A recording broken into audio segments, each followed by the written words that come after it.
अभी मैंने अर्ज किया था, जिसको मैं बनिया माफिया कहता हूँ, कुछ लोग माल की बदौलत तबलीग पर कब्जा करना चाह रहे हैं। देखिए, हुजूर अकरम सल्लल्लाहु अलैहि वसल्लम ने माल के बंदे पर लानत की है। अब दिरहम और दीनार, जो दिरहम और दीनार का बंदा है, वो मकाम तहरीरी का एक जुमला याद रहेगा कि लौलत तो कौल कुल तो जल्लत कुदरत हो। अगर तकवा न होता तो मैं कहता कि ऐ माल, तेरी कुदरत बड़ी जलील कद्र है।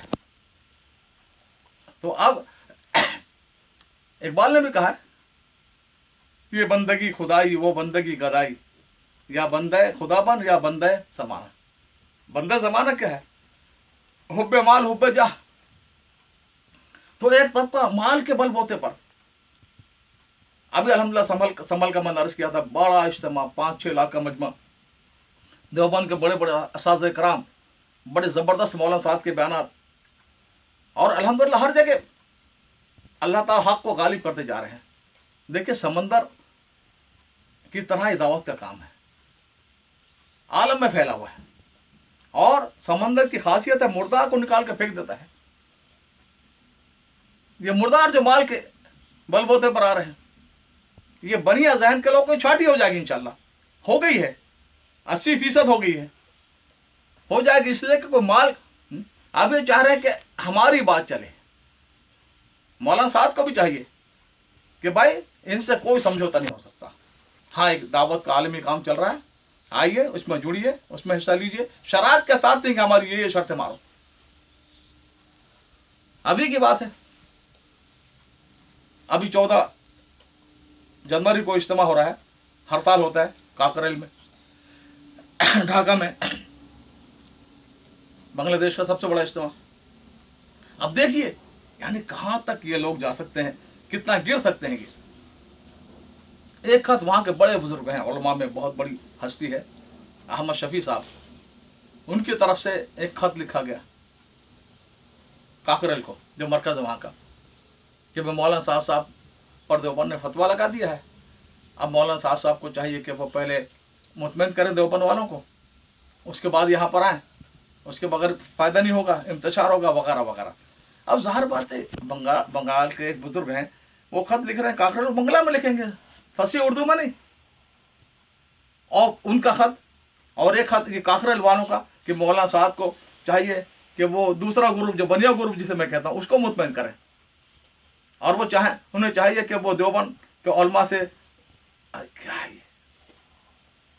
जब यहाँ के निजामुद्दीन से दोस्तों ने हकीकत मालूम करनी चाहिए, वासिफ साहब है वहाँ परस्तर वासिफ, जो बड़े तबलीग के अकाबिर में है और शूरा में, वहाँ की शूरा में है, कि भाई ये क्या ऐसा खत आया, कहा बिल्कुल गलत है, जाली है।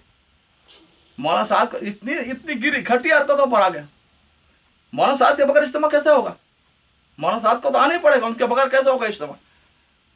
यहाँ तक बहरहाल मौलाना साहब भी जा रहे हैं, और पूरा जमात तरतीब दी गई है निजामुद्दीन से, पूरा एक काफिला जा रहा है। यही नहीं बल्कि बाहर के मुल्कों में भी अब ये जो शूरा बनाई हुई है बनियों ने, अहले माल ने, बेंगलोर के उसमें प्रोफेसर हमारे फारूक भी हैं, उन्होंने एक जमात उर्दू में भेज दी, जॉर्डन, 6 आदमियों की जमात। अब ये जो मसला, जो इंतशार है, सारी दुनिया को पता है। जब वो गए तो वहाँ के जो अमीर हैं, तो शेख मूसा, उन्होंने कहा भाई ठीक, आप हमारे मेहमान हैं, खाइए पिए रहिए, लेकिन हम ताउन नहीं करेंगे, हमें पहले पता चल तुम कहाँ से आए, किसकी तरफ से आए हो, दोनों ग्रुप में से। उन्होंने कहा शूरा वालों का नहीं, आप मशवरा वालों की तरफ से आए तो फिर आप यहीं रहिए, और अब हम आपकी खिदमत करेंगे, खिलाएंगे पिलाएंगे, लेकिन काम। तो थोड़े दिनों के बाद 6 में से 4 कहने लगे हम तौबा करते हैं और हम मौलाना साहब की तरफ आ जाते हैं, मौलाना साहब की तरफ से ये। तो उन्होंने कहा नहीं, अभी हम वहाँ लिख भेजा है हमने, वहाँ से जो हुक्म आगे उस पर हम अमल करेंगे। अब देखा मौलाना लाट साहब जो, पता नहीं क्या हो गया इनको, हर जगह ये मुतहरिक है, हर जगह, यूपी बिहार हो, हिंदुस्तान का मुख्तलिफ सूबे हो, या बाहर की दुनिया हो। बल्कि निजामुद्दीन में मैंने देखा कि गुज़श्ता बनिया दौर में ये ऐसे चंद आदमियों ने अपने हाथ में ले रखा था बैरून का, कि बैरून ये भिजवाएंगे। اور یہ لوگ کبھی یوگانڈا نہیں جائیں گے، آئیوری کوسٹ جو ہے ساحل آج وہاں نہیں جائیں گے، نائجیریا نہیں جائیں گے، بس جہاں مال، یہ سا اڈا ہے ان کا مال والوں کا. تو کیا فائدہ کیا اس سے؟ پہلے دن سے اللہ تعالیٰ نے حضور کو پیش کیا تھا سونے کا پہاڑ، کہ مالدار نبی بننا چاہتا سونا، یہ کاٹ پہاڑ کو عہد کو کاٹ کاٹ کے دیتے جاؤ، لوگ اسلام میں آتے جائیں گے. قبول نہیں کیا حضور نے، فخر والی نبوت قبول کی ہے. تو اب یہ جو ہو رہا ہے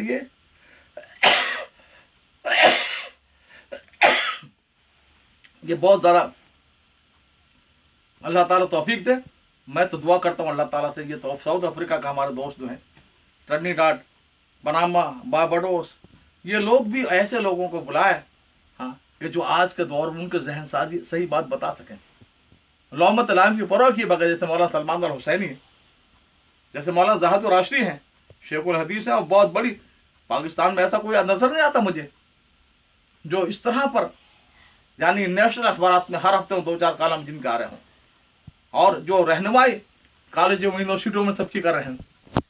ڈاکٹر محمد غازی تو اللہ کی رحمت پہنچ گیا، یہاں تشریف لاتے رہے ہوں، لیکن یہ ہمارے گجراتی مولوی بس ظاہر پرست ہیں، یہ لوگ بس ڈاکٹر صاحب چونکہ وزیر بھی رہے، وزیر اوقاف، وزیر مذہبی امور، اور نیشنل سیکورٹی کے جو 4 آدمی ہوتے اس کے بھی وہ تھے ذمہ دار. تو اب یہ مولوی دیکھیں بھائی لباس کیسا ہے، خلیفہ کس کیا ہے، لا حول ولا قوت الا باللہ، یہ اسی ناپتے رہتے ہیں ہر ایک کو.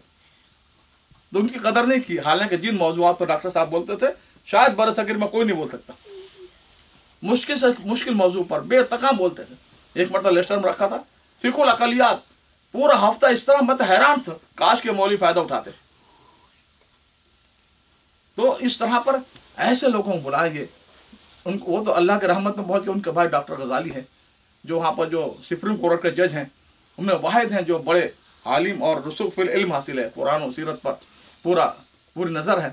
ایسے لوگ رہنمائی کر سکتے ہیں. مولانا تقی عثمانی کو بلائیں، سلمان الحسینی ہے، زاہد الراشدی ہے، ڈاکٹر غزالی ہے، پیر پیر پیر، بس انہوں نے ایک پیروں کا ایک ڈھیر لگا دیا ہے.